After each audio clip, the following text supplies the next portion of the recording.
Cinquième vidéo de la saga de la terre vue par un maraîcher, ancien céréalier. 5 donc, agriculture vue par les conventionnels.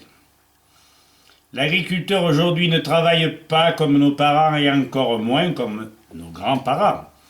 Tous les pays aident l'agriculture par des aides indirectes, c'est-à-dire que le gouvernement ne donne pas une compensation pour un produit vendu, mais attribue des subventions pour l'achat de matériel, de plans d'installation, d'infrastructures, etc. Je pense que vous devinez pourquoi, n'est-ce pas? Toujours derrière les multinationales, les trusts et les gens qui vendent des engins. Il est interdit, suivant les conventions de l'OMC, l'Organisation mondiale du commerce, de donner des aides directes aux agriculteurs.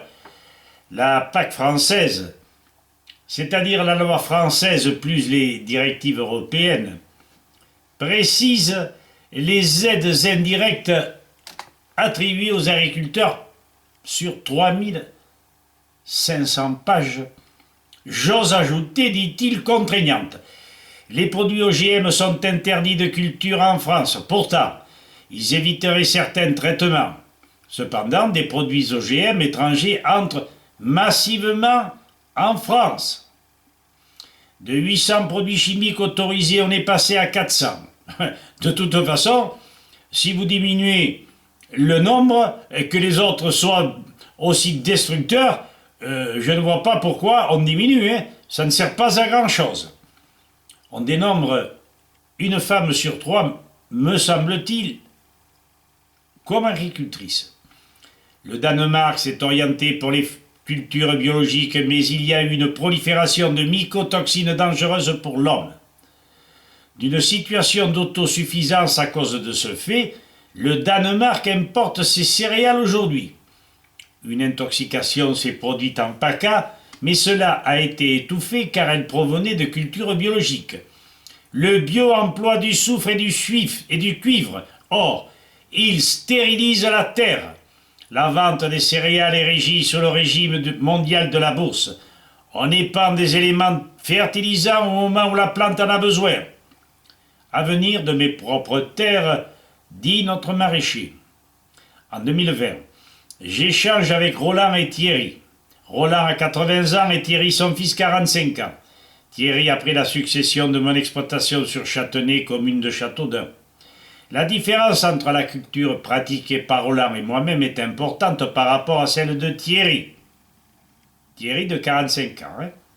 Alors je lui pose la question, en quoi est-elle particulière?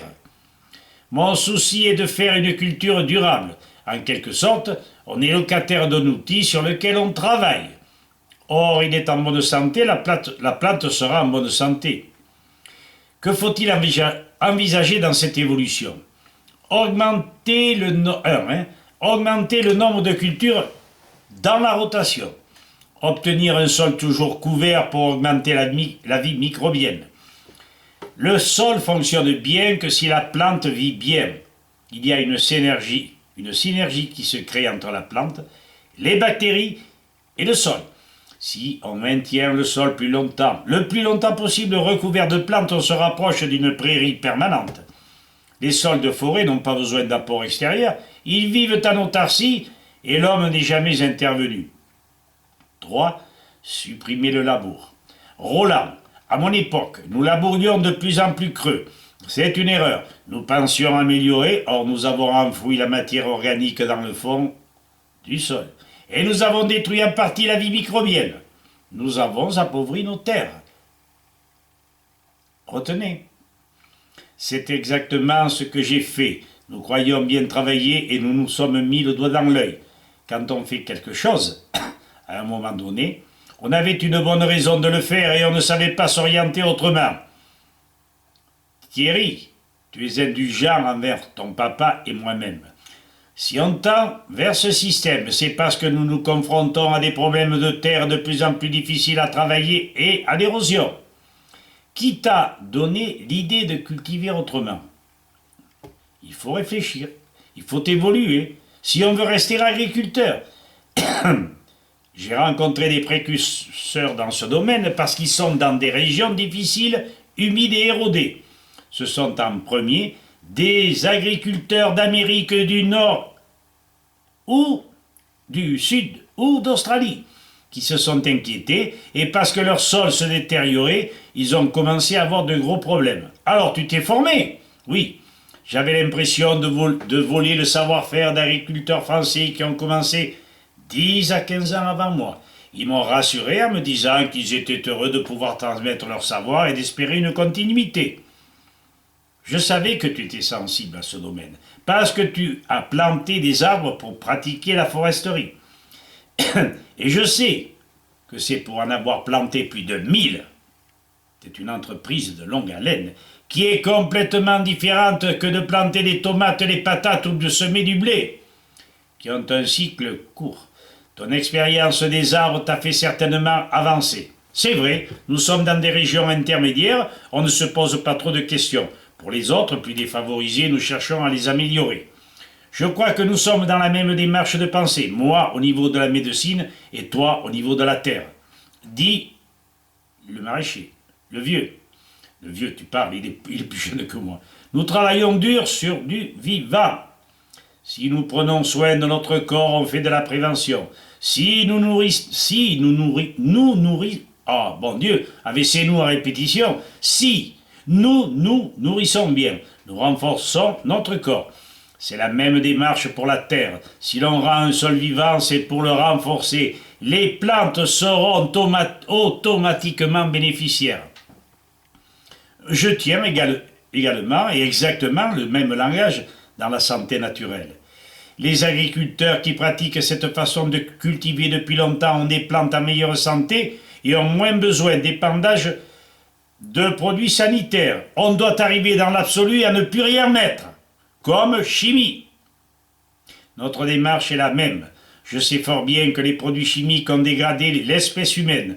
Je suis bien placé pour m'en rendre compte, pour avoir subi de terribles conséquences, dont il s'est débarrassé avec ces fameux jus de fruits, ces jus de légumes.